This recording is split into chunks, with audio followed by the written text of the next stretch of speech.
નમસ્કાર. આજના આ વિશ્લેષણમાં સીધી જ વાત કરીએ આપણા એક ગામડાના ચોરે ભજવાયેલા એક હાઈ વોલ્ટેજ ડ્રામાની.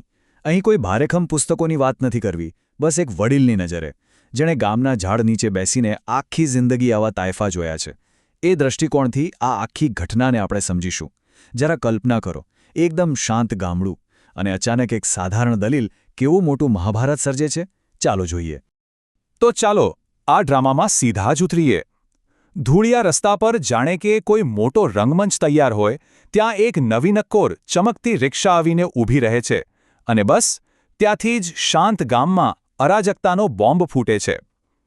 એક અત્યંત રોજિંદી લાગતી તકરાર કેવી રીતે જોતજોતામાં એક હાઈ પ્રોફાઇલ ગ્રામીણ ડ્રામા બની જાય છે ને, તે સમજવું ખરેખર રસપ્રદ છે. હવે અહીં સાવ વિરોધી દ્રષ્ટિકોણનો જબરદસ્ત ટકરાવ જોવા મળે છે. ડાબી તરફ જુઓ, આ છે વાઘુજી, રિક્ષાના માલિક. એમનો ગુસ્સો સાવ અંગત છે. પહેલાં ગામ લોકો એમની જૂની હાથલારી લીમડાના ઝાડ પર ઊંધી બાંધી દીધી હતી. બિચારાના ધંધાની ભારે મજાક ઉડી હતી, એટલે ભાઈ અત્યારે સખત જિદ્દી અને અકળાયેલા છે. બીજી બાજુ ગામના વડીલોની અપેક્ષા એવી છે કે ગામમાં નવું વાહન આવ્યું છે તો બધાને તેનો લાભ મળવો જોઈએ. ખાસ કરીને કોઈ બીમાર હોય તો દવાખાને લઈ જવા રિક્ષા તો મળવી જ જોઈએ. આ એક સામાજિક ફરજ અને વ્યક્તિગત અપમાન વચ્ચેનો આકરો સંઘર્ષ છે. આખો ઘટનાક્રમ કેવી રીતે બગડ્યો તે આપણે આ સમયરેખા પરથી સમજી શકીએ છીએ. આ કોઈ એક રાતનો ઝઘડો નથી.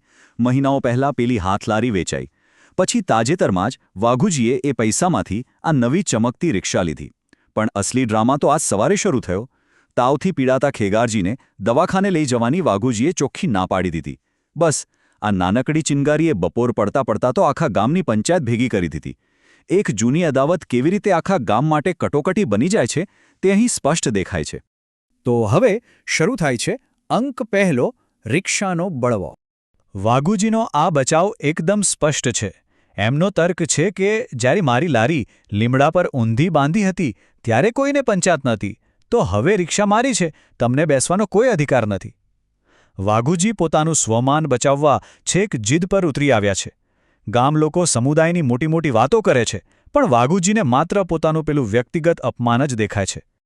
અને હવે પરિસ્થિતિ એટલી હદે વણસી જાય છે કે બધું જ અસ્તવ્યસ્ત. પંચાયતમાં વડીલો એટલા ઉશ્કેરાઈ ગયા છે કે વાઘુજીને ગામમાંથી તડીપાર કરવાના કાવતરા ઘડવા લાગ્યા છે. ચારે બાજુ માત્ર બૂમાબૂમ અને ગાળાગાળી. પણ આ બધી અંધાધૂંધીમાં સૌથી મોટી કરુણતા શું છે ખબર છે?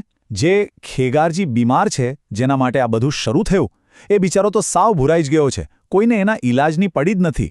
સૌને ફક્ત પોતાનો અહંકાર સંતોષવો છે. અહીંથી નાટકનો બીજો અંક શરૂ થાય છે, ખોટો રામબાણ ઇલાજ. હવે અહીં જે બાબત નોંધવા જેવી છે ને, તે ખરેખર હાસ્યાસ્પદ છે. આ બે વનસ્પતિઓ વચ્ચે જમીન આસમાનનો તફાવત છે. એક તરફ છે અરડુસી, જે તાવ ઉતારવા માટેની અકસીર અને જાણીતી ઔષધિ છે, અને બીજી તરફ છે અયડું. આ એક એવું ઝેરી ઝાડ છે જેના પાંદડા ફક્ત બકરા જ પચાવી શકે. માણસો માટે તો નુકસાનકારક છે. ભૂમતા કાકા નામના એક વડીલને અરડુસી લાવવાનું કામ સોંપાયું, પણ કાકા જ્ઞાનના અભાવે ભૂલથી આ અયડો લઈ આવ્યા. આ બહુ ગંભીર ભૂલ છે, પણ આખી પરિસ્થિતિ એટલી વાહિયાત છે કે તે આ ડ્રામામાં એક જબરજસ્ત કોમેડી સર્જે છે. અને જ્યારે ભૂમતા કાકાએ ખરેખર અયડુનો ઉકાળો બનાવીને પેલા બીમાર ખેગારજીને પીવડાવી દીધો, ત્યારે ગામ લોકોની પ્રતિક્રિયા જોવા જેવી હતી. કોઈકે તરત બૂમ પાડી કે ભાઈ, આ તો અયડું છે. આખી ઘટના એ દર્શાવે છે કે ગામડાઓમાં દેશી દવાઓનું કેટલું ઊંડું મહત્વ હોય છે. પણ જો પૂરતું જ્ઞાન ન હોય તો આ ઉપચારો કેવા બુમરેંગની જેમ પાછા પડે છે. બિચારો દર્દી સાજો થવાને બદલે વધુ ગંભીર બીમાર પડી શકે છે. અને અહીંથી શરૂ થાય છે ક્લાઇમેક્સ. અંક ત્રીજો, ઉકળતો ચરુ. હા, શાનદાર રીતે સમજાવે છે કે કેવી રીતે ભૂતકાળના ઝઘડાઓની બૂમાબૂમ બીમાર પાડોશીને મદદ કરવાની મૂળ વાત પર હાવી થઈ જાય છે. ગ્રામજનો તો એકબીજા પર હુમલો કરવા સીધા લાકડીઓ અને પથ્થરો લઈને દોડ્યા. સામે વાઘુજી પણ એટલા જ ઉશ્કેરાઈ ગયા કે પોતાની જ નવી રિક્ષા સળગાવી દેવાની ધમકી આપી દીધી. વડીલો કાયમી ધોરણે ગામની બહાર કાઢવાની ધમકીઓ આપવા લાગ્યા. એકદમ અરાજકતા, વાતચીત અને સમજદારીનું સંપૂર્ણપણે પતન. પણ સદભાગ્યે દરેક ડ્રામાની જેમ અહીં પણ એક અંત છે. ઉપસંહાર, એક મીઠી બાંધછોડ. મપુજી નામના આગેવાને આખી વાત કેવી રીતે સંભાળી તે ખરેખર સાંસ્કૃતિક રીતે બહુ રસપ્રદ છે. જો સમાધાનના 3 પગલાં નક્કી થયા. પહેલું, બંને પક્ષે ભૂતકાળ ભૂલીને માફી માંગવી, અને વાઘુજીએ ખેગારજીને તરત દવાખાને લઈ જવા. બીજું, માત્ર લઈ જવા એમ નહીં, પણ અન્ય રિક્ષાઓ કરતાં 100 રૂપિયા ઓછું અને વાજબી ભાડું લેવું. અને સૌથી પ્રતિકાત્મક છે આ ત્રીજું પગલું.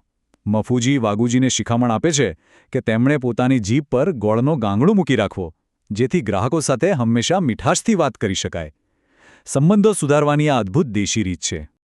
આટલા ગંભીર સમાધાન વચ્ચે મફુજીની એક વાત તો બહુ જ રમૂજી છે. જે મફુજી આટલું મોટું સમાધાન કરાવી રહ્યા હતા તે પોતે જ આ તકનો ફાયદો ઉઠાવવાનું ચૂક્યા નહીં.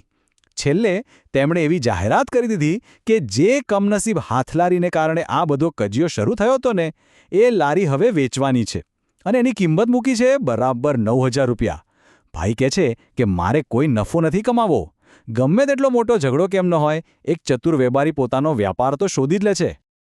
તો છેલ્લે એક વડીલની નજરે આ આખી ઘટના જોયા પછી મનમાં એક મોટો સવાલ ઊભો થાય છે. શું આપણા ગામમાં શાંતિ ક્યારે ખરા અર્થમાં કાયમી હોય છે? કે પછી આજના આ સમાધાન અને ગોળની મીઠાશ માત્ર કોઈ આગલા નવા નાટક પહેલાંનો એક નાનકડો વિરામ જ છે? ગ્રામીણ સમુદાયો અને એમના ઝઘડાઓ ખરેખર કોઈ રંગમંચ જેવા જ હોય છે. આજે રિક્ષાનો વારો હતો, કાલે કદાચ નવો મુદ્દો હશે. સતત ચાલતા સામાજિક નાટકો સમજવા એ ખરેખર એક અનોખો અને વિચારતો કરી દે તેવો અનુભવ છે. આજના આ વિશ્લેષણમાં જોડાવા બદલ ખૂબ ખૂબ આભાર.